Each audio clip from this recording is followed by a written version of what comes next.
Hello दोस्तों, नमस्कार। इतिहास विषय से संबंधित हमारे यहाँ पे 20 क्वेश्चन कंप्लीट हो गए थे। आज हम जीआईसी प्रवक्ता परीक्षा 2021 के जो है 20 क्वेश्चन कंप्लीट हो गए थे। आज हम 21 से स्टार्ट करेंगे। उससे पहले प्लीज़ आप लोग वीडियो को लाइक कीजिए, शेयर कीजिए, सब्सक्राइब कीजिए। तो चलिए स्टार्ट करते हैं। आज का जो पहला क्वेश्चन है हमारा, भारत में सती प्रथा को समाप्त किया गया। तो भारत में सती प्रथा को समाप्त किया गया था 4 दिसंबर 1829 में लॉर्ड विलियम बेंटिंग के द्वारा। यानी ए इसका राइट आंसर हो जाएगा। आप इसका एक्सप्लेनेशन देख सकते हैं। भारत की सामाजिक कुरीतियों में सती प्रथा सबसे ज़्यादा कष्टदायक थी। सती प्रथा को रोकने के लिए राजा राम मोहन रॉय ने सबसे ज़्यादा सार्थक प्रयास किया था। इन्हीं के प्रयासों के कारण तत्कालीन governor general Lord William Bentinck ने 4 दिसंबर 1829 ईस्वी को नियम 17, मोस्ट इंपोर्टेंट यहाँ से क्वेश्चन पूछा गया है, डेट और नियम कौन सा था, तो इसे आप रोमन में याद करें। नियम 17 द्वारा सती प्रथा को समाप्त घोषित कर दिया गया। आरंभ में यह कानून केवल बंगाल में लागू था, किंतु 1830 ईस्वी में इसे बम्बई एवं मद्रास प्रेसिडेंसियों ने लागू किया था। अगला क्वेश्चन है हमारा, झील के किनारे स्थित प्रारंभिक कृषि स्थल है। तो झील के किनारे स्थित जो प्रारंभिक कृषि स्थल था वो था आपका लहुरा देव। बी इसका राइट आंसर हो जाएगा। आप देख सकते हैं उत्तर प्रदेश के संत कबीरनगर जिले में झील के किनारे स्थित लहरादेव से भारतीय उपमहाद्वीप में कृषि किए जाने के प्राचीनतम साक्ष्य मिले हैं और यहीं से चावल उत्पादन के प्राचीनतम साक्ष्य भी मिले हैं। और महत्वपूर्ण है कि मेहरगढ़ से प्राप्त कृषि का साक्ष्य जो है 7000 ईसा पूर्व का है, जबकि लहरादेव का 9000 से 7000 ईस्वी पूर्व का कृषि का साक्ष्य उपलब्ध है। अगले क्वेश्चन की बात करेंगे, किन स्मृतिकारों ने विधवा पुनर्विवाह को कानूनी मान्यता दी थी। तो वो स्मृतिकार कौन थे जिन्होंने विधवा पुनर्विवाह को कानूनी मान्यता दी थी? वो थे नारद और पराशर। बी इसका राइट आंसर हो जाएगा।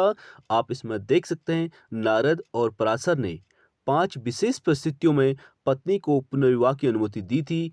पति के मरने या पति का पता न लगने पर, या फिर पति का सन्यासी होने पर, या फिर पति का नपुंसक होने पर, या फिर पति के पतित हो जाने की स्थिति में नारद और पराशर ने पत्नी को पुनर्विवाह की अनुमति प्रदान की है। और विष्णु, याज्ञवल्क्य और बृहस्पति ने विधवाओं को पूरी संपत्ति का स्वामिनी मानते हैं, जबकि मनु, नारद व कात्यायन इसके विरुद्ध थे।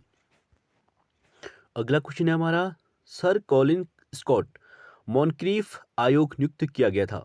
तो सर कॉलिन स्कॉट मॉनक्रीफ आयोग जो नियुक्त किया गया था वो किया गया था सिंचाई में सुधार के उपायों का अन्वेषण करने और सुझाव देने के लिए। सी इसका राइट आंसर हो जाएगा। आप इसमें देख सकते हैं सर कॉलिन स्कॉट मॉनक्रीफ आयोग की नियुक्ति 1901 से 1902 ईस्वी में तत्कालीन वायसराय लॉर्ड कर्जन के समय में सिंचाई में सुधार के उपायों का अन्वेषण करने और सुझाव देने के लिए किया गया था। किसके लिए? एरीगेशन डिपार्टमेंट में इम्प्रूवमेंट के लिए, यानी सिंचाई में सुधार के लिए। और इस आयोग की रिपोर्ट के आधार पर कई सिंचाई परियोजनाओं का शिलान्यास किया गया था। अगले क्वेश्चन की बात करेंगे, गुप्तकालीन बोबर पांडुलिपि संबंधित है। तो गुप्तकालीन जो बोबर पांडुलिपि थी उसका संबंध था आयुर्वेद से। 20 का राइट आंसर हो जाएगा। आप इसमें देख सकते हैं वावर पांडुलिपि चौथी या फिर 5वीं ईस्वी के प्राचीनतम चिकित्सकीय ज्ञान, आयुर्वेद, शकुन विचार तथा भविष्य के कथन से संबंधित महत्वपूर्ण खोज है। और इसे 1890 ईस्वी में हैमिल्टन बाबर ने गोबी मरुस्थल में खोजा था। यह मूलतः यशोमित्र नामक बौद्ध भिक्षु के 7 निबंधों का एक संग्रह है और यह बौद्ध भिक्षु कमतुरा बौद्ध विहार में निवास करते थे। और अगले क्वेश्चन की बात करेंगे, इतावली, ठीक है, इतालवी यात्री पेश कहते हैं वह एक महान शासक और अत्यंत अन्यायप्रिय व्यक्ति है, परंतु एकाएक क्रोध के दौरों का शिकार हो जाता है। उक्त वक्तव्य जो है विजयनगर के किस शासक से संबंधित है? तो इसका राइट आंसर होगा आपका कृष्णदेव राय। सी इसका राइट आंसर हो जाएगा।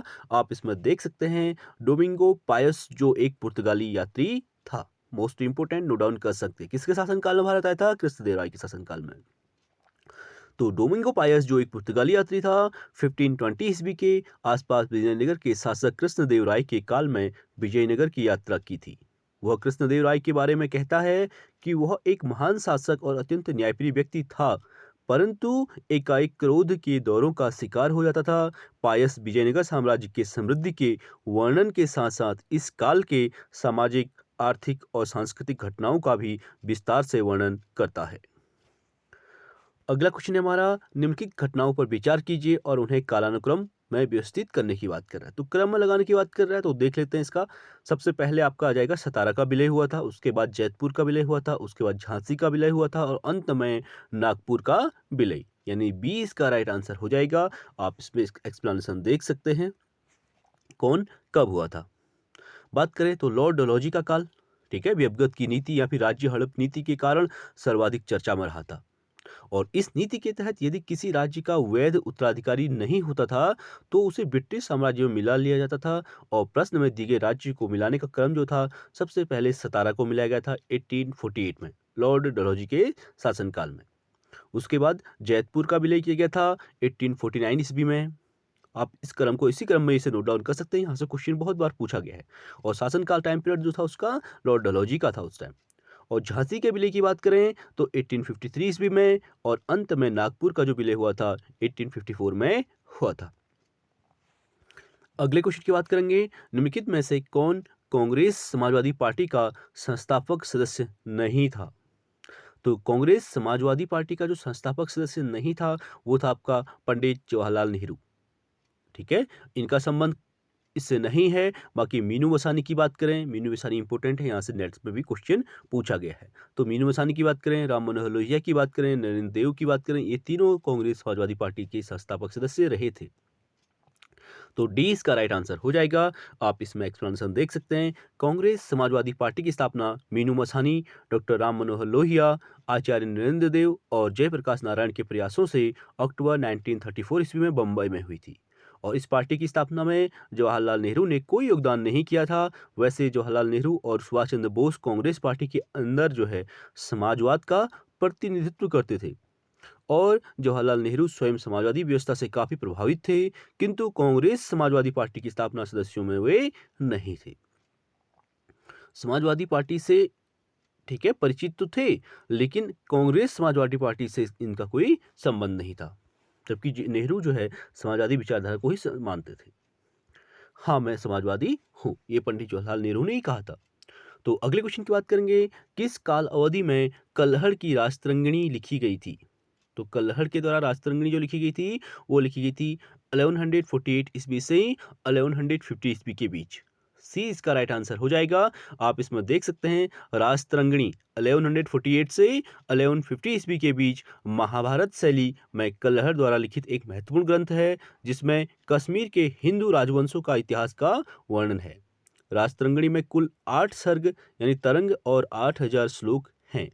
राजतरंगिणी की शुरुआत जो है कल्हड़ ने राजा हर्ष के समय किया था, और इस ग्रंथ का अंत राजा जय सिंह के काल में हुआ था।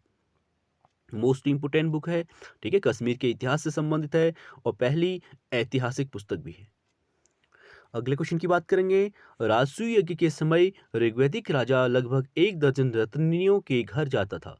उनमें से कितनी रत्नियां महिलाएं होती थी। तो थी आपकी 4, 4, यानी ए इसका राइट आंसर हो जाएगा। आप देख सकते हैं ऋग्वैदिक राजा राजसूय यज्ञ के समय 1 दर्जन रत्नियों के घर जाता था, जिसमें 4 स्त्रियां होती थी। यह राजा के राज्याभिषेक से संबंधित राजकीय संस्कार यज्ञ था। राजा रत्नविंशी संस्कार के तहत 12 रत्नियों के घर जाता था और सर्वप्रथम वह सेनानी के घर जाता था। और शुक्ल यजुर्वेद में राजसूय यज्ञ से संबंधित अनुष्ठानों का उल्लेख मिलता है। अगला क्वेश्चन है हमारा, श्लेष यानी द्विअर्थी में लिखा प्रारंभिक मध्यकाल का ग्रंथ है।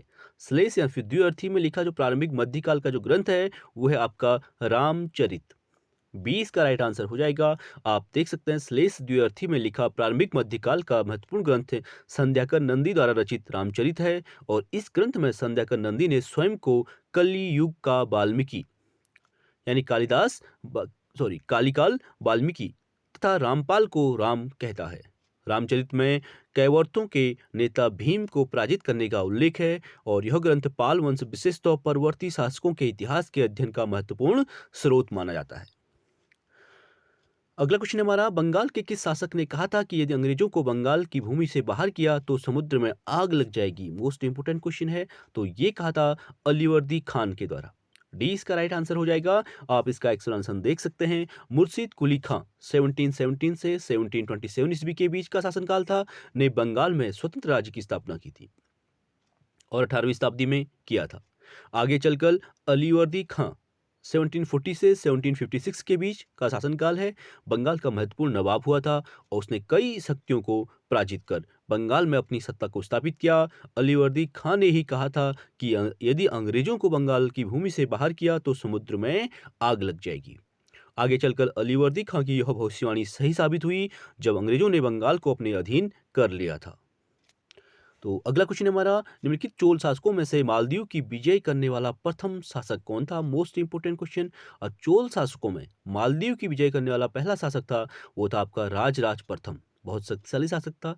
ठीक है, ए इसका राइट आंसर हो जाएगा। आप देख सकते हैं 9वीं सदी में विजयालय के नेतृत्व में चोलों का पुनरुत्थान हुआ। चोल वंश की स्थापना विजयालय ने किया था। आगे चलकर इस वंश का सबसे महत्वपूर्ण शासक राजराज प्रथम 1985 से 1014 टाइम पीरियड था इसका, हुआ था।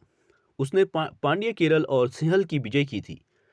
उसने श्रीलंका के उत्तरी भाग की विजय कर उस पर अधिकार कर लिया और राजराज की एक महत्वपूर्ण विजय मालदीव की थी। और मालदीव की विजय राजराज प्रथम की अंतिम विजय भी मानी जाती है क्योंकि उसने नित्य विनोद, शिवपाद शेखर, चोल मार्तंड आदि प्रमुख उपाधियों को धारण किया था इसी विजय के बाद।